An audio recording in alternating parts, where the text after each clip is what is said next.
All right, people, it's me again. I'm Dave, and this is Save America. Vote for Tulsi Gabbard.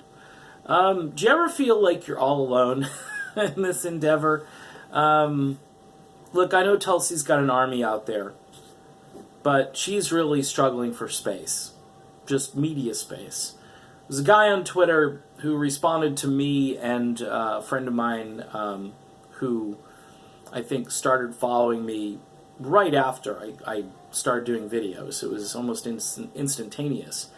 And they listed a bunch of things that they didn't like about Bernie Sanders, and they actually listed things they did like about Bernie Sanders. And it was I think it was a fair list. Both lists were fair. Now this gentleman said, well, I agree with you, but that's not the point.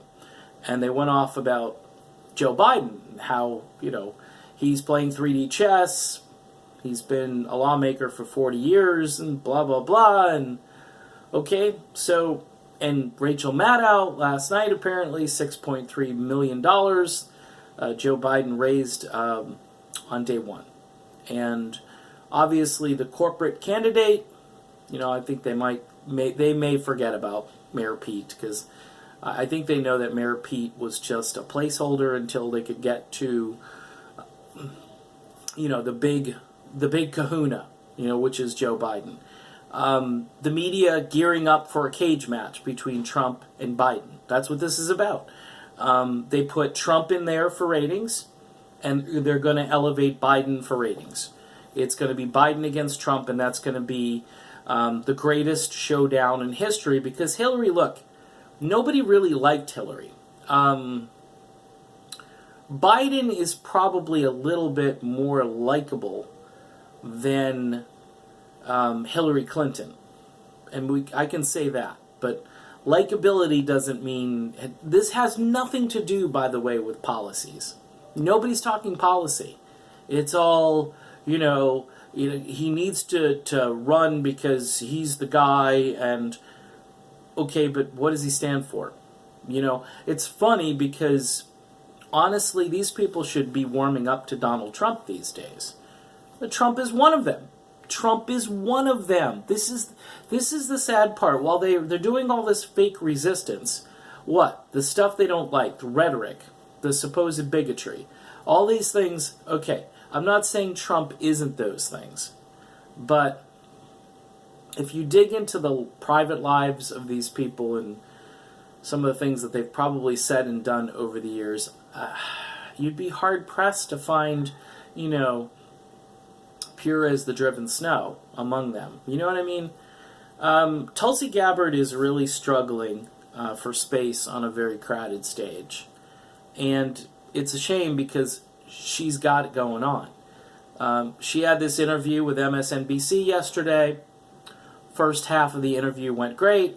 Second half of the interview, it was another ambush. It was just another, hey, how come you haven't raised a lot of money? How come your campaign has got so few people? You've only got one full-time paid person. And, Tulsi comes back, we're lean and mean, and we've got a few more people on the campaign. They've raised almost $2 million with absolutely no help from the media. See, the media is going to give Trump and Biden, in addition to all the money they're going to get to, run their campaigns, respectively, the media is going to give them a ton of free airtime. And these other candidates are all going to be trying to push to the front and get their name out there. I mean, you got to feel kind of bad for a guy like Cory Booker, who probably thought to himself early on, I'm the Spartacus that can win this. I can do this. And he was banking on Obama 2. I'm going to be Obama 2.0. And now you got what? Mayor Pete as being Obama 2.0. Okay? Now you don't need Mayor Pete anymore because you got the big kahuna in the race. But nobody really stands for anything. Even Mayor Pete the other day did this video about, well, you can't have everything etched in stone. What? You can't have your... We need to know what you stand for. This isn't like the Nancy Pelosi run for the presidency where we find out what you stand for after you're elected. That's not what we're going to do. Look, The reason I've become more progressive in my views is because progressives want to do stuff. Progressives, and you would say, some of you on the right would say, well, the stuff they want to do is damaging.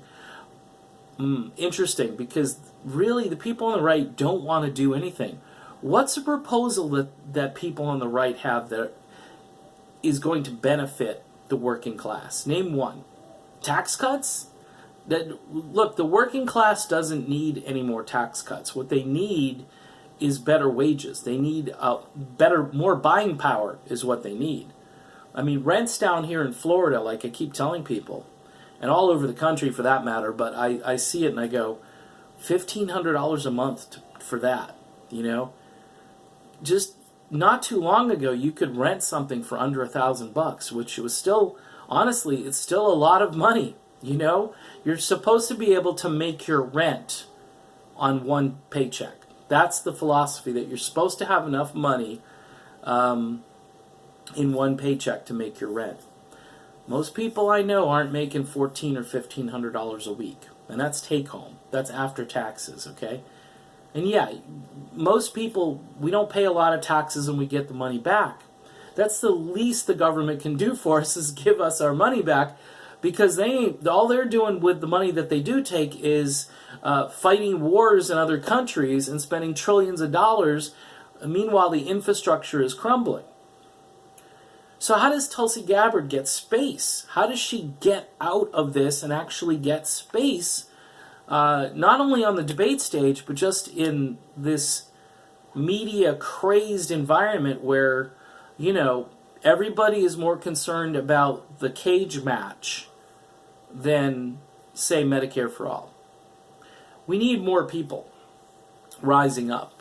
This guy's running for Congress out in Washington State. Really a good guy. Seems like he gets it.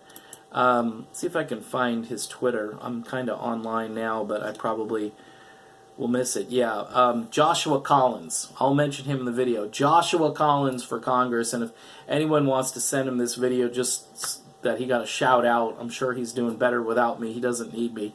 But everything the guy tweets and says, I'm just like, yeah, brother. And he's a truck driver. I think it's awesome. It's what you need. You need more blue-collar people waking up to the fact that even if you kind of like socially conservative, which I kind of am. I'm kind of socially conservative. But nobody's going to come into my house and tell me how to run my family and so forth. So I'm really not worried about that. What I'm worried about is if my kids are going to be able to go to college, and if not, they're not going to go to college. You know, is there vocational school? Is there, you know what I'm saying? There's other things that as a parent you have to worry about. You can do your parenting and raise your kids how you know, what you believe and so forth, your religious values or your non-religious values or whatever it is that you have. I keep saying this to people who look at me as I've gone off the edge, and they say, well, why are you supporting Tulsi Gabbard or even Bernie Sanders? And I say, well, it's because we're not getting anything out of this economy. The money, I mean, Amazon.com, they're making billions of dollars and they don't pay any taxes. Now, you may say, well, you know, corporations, they need to be able to hire more people and they create more jobs, but they also need to pay into the economy. Give something back, you know? I mean, I used to make fun of Obama when he used to say, pay your fair share. It's not even a fair share anymore. It's just a share. It's just something. Chip in something to help people in need, and so this money actually gets to where it needs to go. Why do you think so many people are into the UBI? Andrew Yang, they're running around saying, yeah, that's not a bad idea. Because they see, hey, someone's willing to give us some of our money back. And you say, well, you didn't earn that money to begin with. Oh my gosh. If you're working a job and you're paying taxes, but your job doesn't pay enough because, again, I just went through this, your rent is $1,500. Well, you need to get another, you hear this all the time, well, get another job or get a better paying job. Is it really that simple? And all these college kids that thought they were going to get a great job once they got out of college, how'd that work out for everybody? It's not. And in fact, they're thousands of dollars in debt, and we've got a debt crisis, and that should all be forgiven. I don't care. Whoever that money's owed to, the universities, sorry, you're going to have to take the hit. You're overcharging anyway. Take the hit. Loan forgiveness. My wife, she needs it. A lot of people I know need it. I've seen a lot of people who do videos like these. Kim Iverson, she's the one, she's talked about being in debt. There are a lot of people who owe money to somebody because college education is too expensive. And who's going to talk about education? I mean, is Biden? No. Is Trump? No. I mean, they'll say, yeah, every kid needs a good education. I mean, it's the same crap. The cage match, it's more important than issues. Awesome. Here we go again. So is it official? Is it Biden against Trump? Can we just, all pack up? Everybody else needs to pack up their campaigns and go? I ain't stopping, like I said. And whether Tulsi gets there or not, whether this morphs into another movement, which I think it's probably going to, I'm just saying that because, again, it's to penetrate this media industrial complex. You know where the wall has been built? The wall has been already built around us to get through, to get information out to people who need to hear a different point of view rather than, the WWE, All right, I've ranted. Is there enough space for Tulsi on the stage, just not the debate stage, just the stage in general, like the world stage, the stage of information? I don't know. It doesn't seem like there is, and I'm hoping that things change. But it's up to us, and we have to keep hammering. And here I am, throwing the hammer down.